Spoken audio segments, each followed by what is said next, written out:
The idea. I think we can go ahead and talk about this game. Yeah. All right. Let's talk about Super Puyo Puyo 2.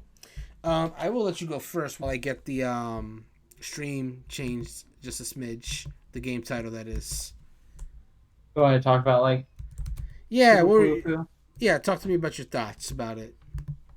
It's literally just Mean Bean Machine, but Yeah, with a harder time navigating the menus. sure. That being said, there's a reason that like Tetris and other puzzle games have lasted as long as they do. They're like kind of timeless. Yep.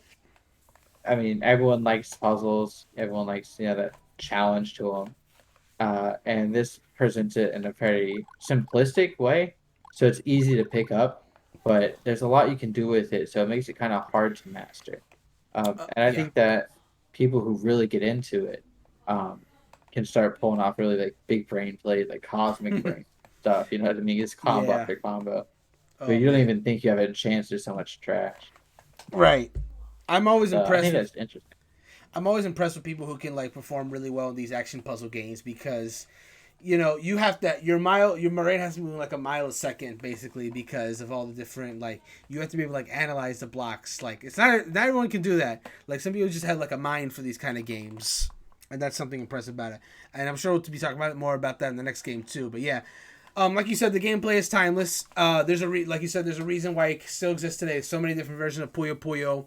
They knew the gameplay was solid enough that they were willing to go the extra lengths, to, like for lack of a better word, Americanize it so people would here would like it. Instead of having these like Japanese anime characters, like you said, you played Mean Bean Machine, so they took the popular villain from the Sonic series and just like centered around him. Or in the case of the Super Nintendo version, literally took Kirby, this game character who already was kind of appearing in all these different genres anyway, and just like adapting Kirby into this puzzle game in that way. Nowadays they're more straightforward about it. Like I said, yeah, this is Puyo Puyo. Play if you like it. And there's people that do. Like Puyo Puyo Tetris and Puyo Puyo Tetris 2 have done very well sales wise, given the budget. So that just goes to show just like how much the game has endured itself. It's timeless. You'll have a lot of fun playing it. And of course, there's an online play, so you can still play it. Now, we talked about the good about this game, but I do need to give some criticism on this particular versions of the game. I can't complain too much because again, this is free with your service of Nintendo Switch Online, but I still got to comment on the fact that this version is not very like barring the fact that of course we can't really understand Japanese. If we're talking about just menu navigation itself, it's prohibitive and a little clunky because you load into a mode, and I showed you guys while we were playing the game. Every button is confirmed. There is no deconfirm button. So if you press something accidentally and you go into a mode and you want to leave, you have to restart it. You have to restart the game, or finish it all the way through. And if you finish it all the way through, it'll kick you back to the start screen anyway. So that's like why?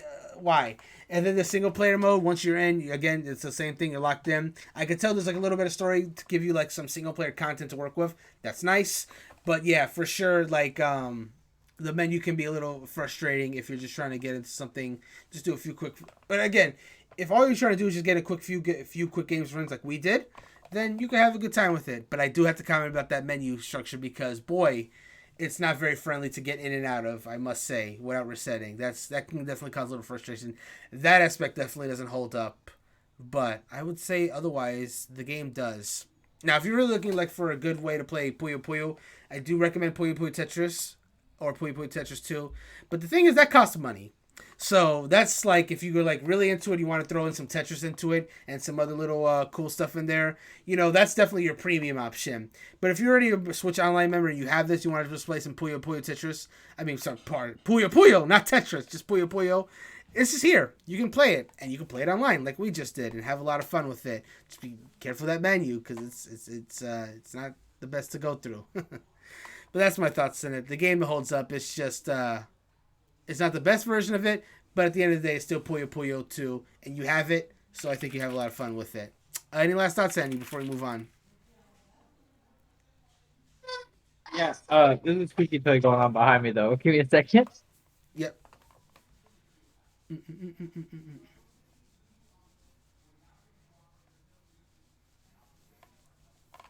Okay, while she's doing that, I'm going to go All ahead and right, scroll. so Yeah, my final thought was like yeah. how you're talking about how the menus are tricksy, watch out for them. It's like, oh, you want to go back? You got to earn it. You better You play do. this game. Yeah, you do. You do. If you that's the thing with these old games. Like the menus can be clunky, but you can definitely find some good time in them. You got to earn it for these games. All right, but that's Super Puyo